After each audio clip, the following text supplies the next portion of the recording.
Hey, what's going on everyone? Today we are going to go over the meta snapshot for patch 13.19b. Since we've kind of settled into the B patch, I went ahead and added a lot of comps that a lot of people were requesting. So you might notice some comps such as like Demonflare Swain and the boss Sett, and also the Neeko Invoker comp, just in case some people want to play some of the more like niche comps or like situational comps, because they're pretty fun to do if you get the right situations for them. Obviously those are very hero augment dependent. But for the main comps right now, Vanquishers are still going to reign supreme because Xayah is just so incredibly powerful right now, just way too strong. And there is a tremendous need for a nerf coming up on hopefully Wednesday. So patch preview will come out on Tuesday if you all are following for that. Rouge Reroll is going to be the next one up. This is going to be a reroll comp that's really powerful. Cho Bitem, very powerful as well. And then Ashe Reroll. So it's Vanquisher and then a couple reroll comps. So there are some like only reroll players. You could be one of those people. I probably want to do that too. If I was playing a lot this weekend, it'd be fun to do, to just like hard force it. Why not, you know? But Vanquishers obviously are going to be the main standard play here because they're just going to be the 4-cost units. Azir Flex moved down into the A tier from the S tier because, yeah, just not on the same tier. Like, holy cow. Vanquishers are just destroying everything. Demonflare Swain, very fun to play. We'll get into how to play all these comps right after we go over the summary. Demacia, Sorcerers, the boss Sett, also pretty fun. Couple different ways to do it. Neeko Invokers, Shurima, Noxus Reroll, Bastion, Silco, and Aphelios. Gunner Reroll. That's going to be with Jinx and Jayce, Challengers, and Gunners. And then also, like, if you want to do some other ones like Karma, Naafiri, Bilgewater, you could try them too. But onto the tier list, it's mainly Poros. Couple of other ones, but like mainly Poros. So it's really up to your personal taste. Actually, I come to think about it, whenever Poro is the most picked augment, it's probably going to be the best state of the game because the people who want to choose other stuff can do so if they like really like a certain playstyle or really want a certain augment. And then for most people, like picking Poro, that should be the norm, you know? But let's get into the comps right now. Vanquishers, not too much to say here because we all reviewed this comp extensively in the last week if you are a common viewer. But in case you are new, Xayah, you just want to play Ionia and Vanquishers 6 and 4. Nyla is going to be a great secondary carry. If you get an Ionia spatula, you could definitely drop that on Nyla instead of the Rage Blade. Ahri is going to cap out the late game.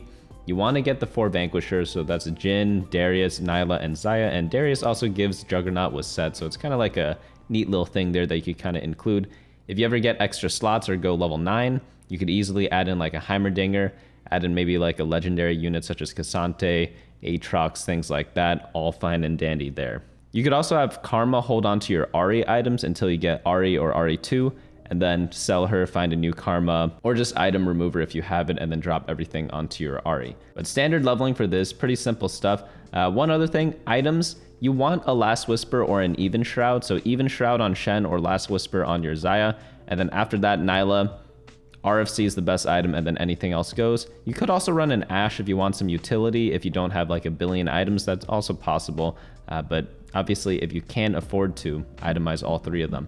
Oh, and for the Ashe, some people just like putting like a Morello Last Whisper on her, and then she's just like a debuff bot. She just like volleys and hits everyone, puts debuffs on everyone. Kind of cool. Then you can do triple damage Xayah items. Next up, we have Rouge Reroll. So Graves Reroll, very powerful right now. Qiyana is still very good. Katarina still has some places, but it's mainly going to be the Graves, and there's like the weird leveling pattern that we have down here. So if in case you want to read this all, head on over to the website bunnymuffins.lol/meta, where we update the meta snapshot every single Friday. And then you can just click into any comp you want. Let's say you want to do the Rogue one, you want to read the leveling pattern that I'm talking about. So before, you wanted to slow roll at level 6 for Qiyana 3-star, but now you want to instead roll at level 5. And also, you want to not do the regular 1-cost reroll leveling pattern that people typically do for 1-cost when you're going for Graves 3, because you want to find both 1 and 2 costs. So you just slow roll at level 5 instead of like rolling down at level 4 that people are doing nowadays, like in the Cho Bitem comp. And then once you find a lot of Graves, you could either all in for it or level up to level 6 and find him there instead and go for Qiyana's. There's a lot of different things you could do. So like, let's say you have 8 Graves and like maybe like 3 Qiyana's. You could just like roll down to 0, look for Graves at level 5, or you could level up, find Graves eventually, because you still find 1 cost at level 6, but you get more rolls for Qiyana. So you kind of have to use your judgment for that. Obviously, it's going to really depend on your game, but you could be a little creative here. Items for these units, Steric's really good, Bloodthirster really good. Night Harvester is my personal favorite on Graves because he gets low, and then he just kind of like gets that buff and then goes ham after that. Kiana can pretty much use the same exact items as Graves. They use very similar stuff, and then Katarina uses all the ability power items. A full item list down here in case you need inspiration. Cho Bitem is going to be the next comp, 1 cost reroll, a classic comp. 6 Bruiser, so good. So if you ever get +1 Bruiser in Cho'Gath, wow. Incredible stuff. Actually, absolutely incredible. The difference between 4 and 6 Bruiser is like astronomical. Just like the astronomical savings you could get on Prime Day on October 10th and 11th. But here's a little trick. Head on over to amazon.com/shop/bunnymuffins. I'll leave a link up here and down in the description. And then after that, you can either look at my store and see what type of gear I use, or just like type in whatever you would normally buy and just buy stuff after that. It doesn't have to be something in my store, but it's like a free way to kind of support the channel and me so I could buy lunch tomorrow. And so our editor can also buy lunch. That'd be pretty cool. It doesn't have to be on Prime Day. You could use this for like any of your Amazon purchases, but pretty cool stuff if you ask me, because you just have to go to the shop. You don't even have to buy anything over here. You could just go to something else and then be good to go from there. And yeah, if you are curious on what type of gear I use, this is all available here too. But back to the comps, yeah, 4 and 6 Bruiser, night and day. For Cho'Gath, you want to go the pure tank items, Dragonclaw and Bramblevest, and get an additional healing items in the Redemption or a Spirit Visage. Spirit Visage is incredibly good. Actually, I think it's called Anima Visage. Absolutely nuts. For your carry, Cassiopeia or Malzahar will do. Does not matter which, you just need one of them. So whichever you're getting more of, just pick that one and then you're good to go from there. Put a blue buff on them plus AP items, very simple stuff. The 1 cost reroll leveling pattern, roll to 30 gold at stage 3-1 at level 4 to find as many copies of Cho'Gath, Renekton, and then Cassio and Malzahar. And then after that, econ all the way back up to 50 gold, and then after every turn after that, you are going to roll down to 50 and find your Cho'Gath 3-star and eat everyone to death. So obviously this comp is like super duper good with any of the good augments. The Bruiser augment +1s are going to be incredible for it, as we said before. Trade Sector and Golden Ticket, any reroll augment is really good. Just because they get you a ton more rolls, and like really the only thing that matters in this build is hitting all your 3 costs. So it's like you kind of need it, you know? Well, not kind of. It just makes it a lot easier and you hit it a bit earlier. Next up we have is Ashe Reroll. So Ashe Reroll, going to be incredible with Ionia Spat. I wouldn't recommend playing it without it, but you can't get Ionia Spat every game. But the games that you do, the difference between Ashe with and without it is like night and day.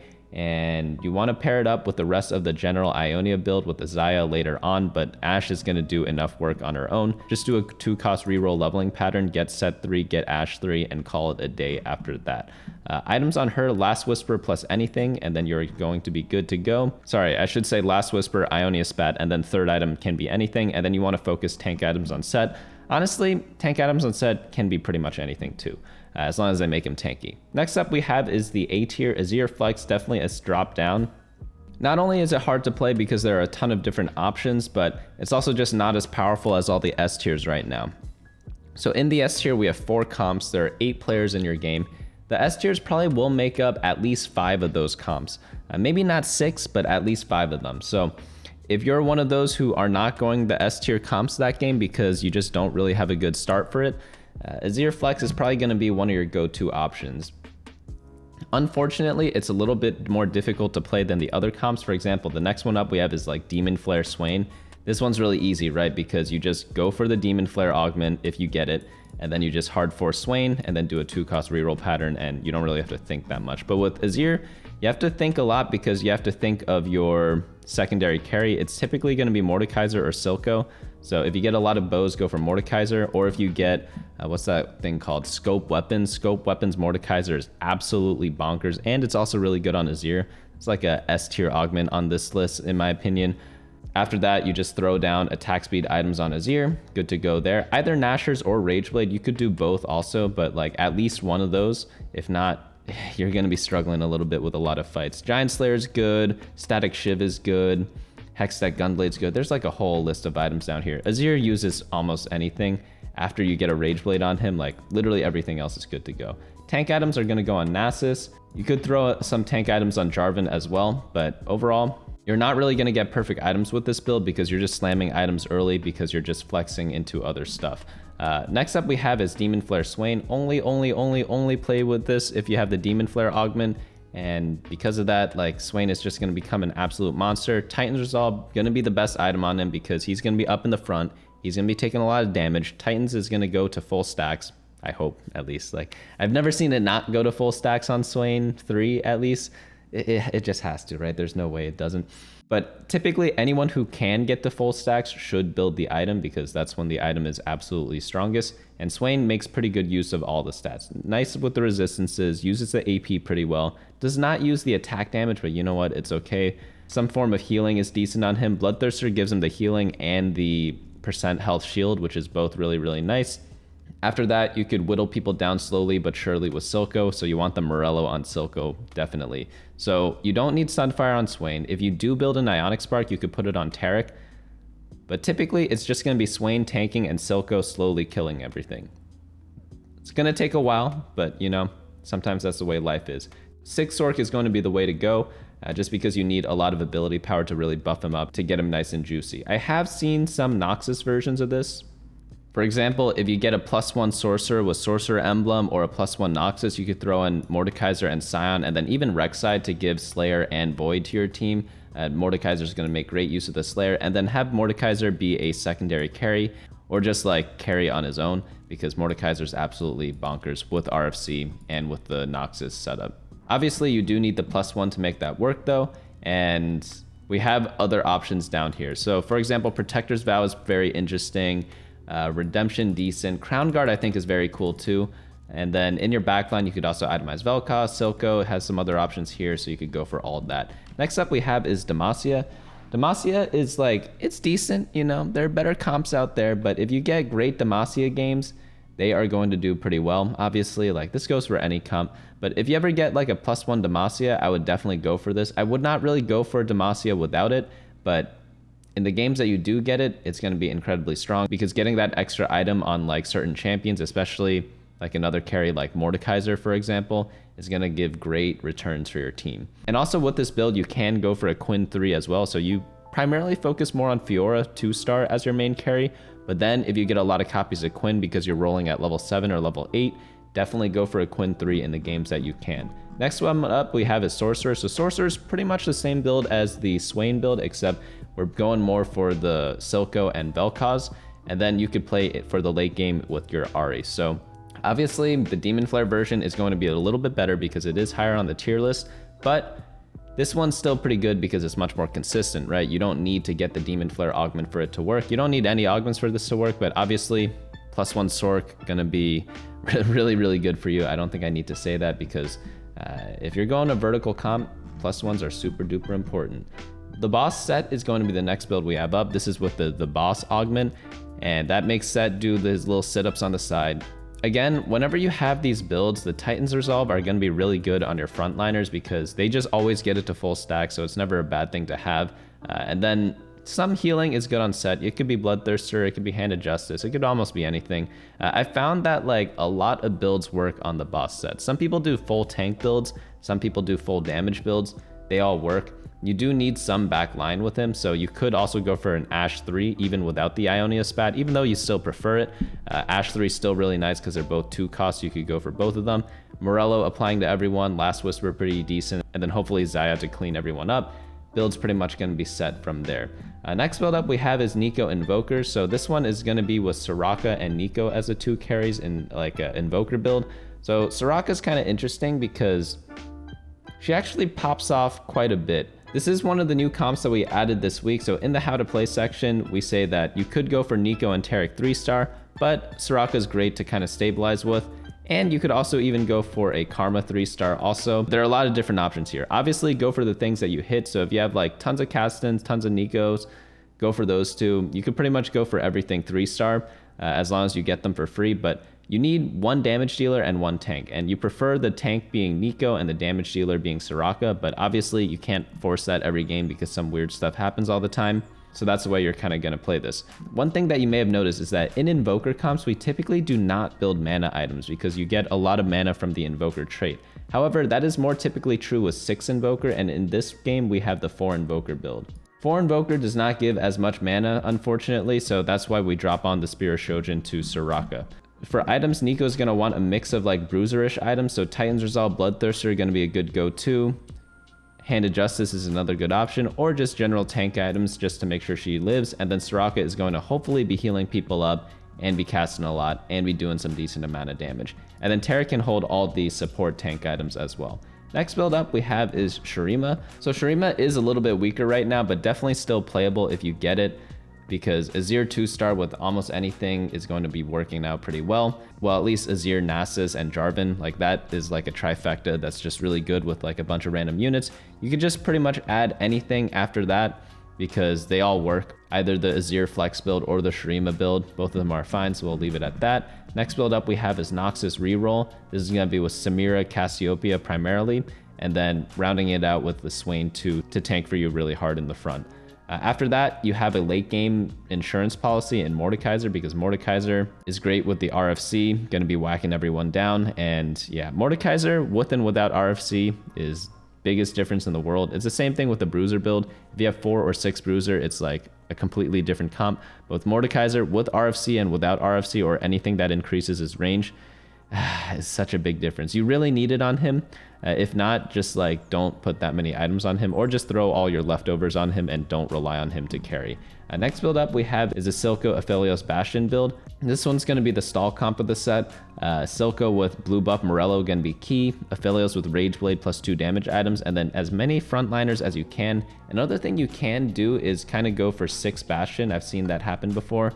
Pretty solid build and definitely buys you a lot of time. Even though Bastions are a little bit nerfed this set, they make up for it because penetration is not as strong. So overall, kind of like a neutral change for Bastions, but definitely going to be wanting them to be super tanky and having the Morello to tick people away and the Rage Blade to stack up in those long fights. And Ascension, very, very good. So if you are forcing this, which I doubt anyone is, because not many people are playing Vladimir Legend, but Vladimir Legend gets you Ascension, and that is just absolutely necessary for this comp because you get so much power from it. It's ridiculous. Next build up we have is Reroll, Jinx, and Jayce. So as y'all have noticed, not too much has changed from last week, but that's all good because they did the B patch pretty early on, and there were some goofier things before that, but we decided to wait a little bit until this one came out. But essentially, at the start of the very first patch, not the B patch, I believe, Jinx and Jayce got nerfed a little bit, so they went down in the tier list, but still decent, just nothing completely insane anymore. Just do a 2 and then a 3 cost leveling pattern in order to hit Jinx 3 or Jayce 3, or just wait to see whichever one you get more copies of and just go for one of them. That's another option to do too. Next build up we have is Challengers. Challengers are going to be a little weak right now. You may have noticed this in the augment video that we did, so we'll leave a card up here if you have not seen it yet. We went over a lot of the good and bad augments based on data, and typically all the good data augments are the trait ones that are really strong right now. So Vanquishers are really good, Bruiser was really good, and yeah, there was one other one that was really good, but I forget which one it was. But then at the bottom you have Challengers, because Challengers, yeah, definitely in the lower part of the A tier, probably better things to play. But if you get Kai'Sa 2 for free, if you get Fiora 2 for free, why not play it, you know? That's going to be the games where you go for it. Gunner's going to be the next build up. This one is going to be with Piltover, so you could still do a Piltover lose streak and get really high cap boards, because even though it's nerfed, it's still like a really hit or miss comp, and they just made it more miss, but it's still a big hit if you do hit it. But please only do this if you get 2-1 Piltover, because if not, it's just not really that worth it to me. But I guess it's a free world, you can do whatever you want, but just don't like reference me if you play Piltover after 2-1. After that we have the B tier Karma, Naafiri, and then lastly Bilgewater. Yeah, probably try to avoid those because they're like only 8 players per game. 5 of them, including you, might be playing one of these, and then after that, one of these random A tier comps or 2 of the random A tier comps probably gonna happen, and then one person's just doing who knows what, going 8th. That's typically what happens in a TFT game, so definitely a lot of other stuff to kind of try to use already. But again, Vanquishers still reigning supreme. Rouge Reroll and Cho Bitem and Ashe Reroll going to be the rerolls of choice for this patch. And then after that, Worst case scenario, do the Azir Flex. Check out the coaching videos if you have not already. We do 2 Azir Flex games in those. And then I guess if you get specialized augments, you could do Demonflare, the boss. Maybe even do like a Shurima or Noxus Reroll sometimes, you know, if you're feeling a little frisky. And then Piltover is definitely possible with the Gunner build. But apart from that, that's going to be like pretty much it for the patch. I'll be coming out with some build different games, I think tomorrow. So definitely look out for that. Those should be kind of fun. And then there's going to be a new patch preview on Tuesday with the patch coming out on Wednesday. So we'll definitely be looking forward to that. So subscribe if you have not already. And of course, head on over to amazon.com/shop/bunnymuffins if you are going to buy stuff on Prime Day. And I'm not saying like you have to do it. Please don't buy stuff you had no intention of buying. This is literally for stuff that you were gonna buy already. If you just use the link and you're not using anyone else's, it does help me out a little bit. I get like a very small % based on your purchase most of the time. But yeah, that's gonna be it for me today. Hopefully you all enjoyed this, and we'll see you all later. Hey guys, thanks so much for watching. Don't forget to share and subscribe. And of course, smash that like button. Each like is an LP I gain before the next video.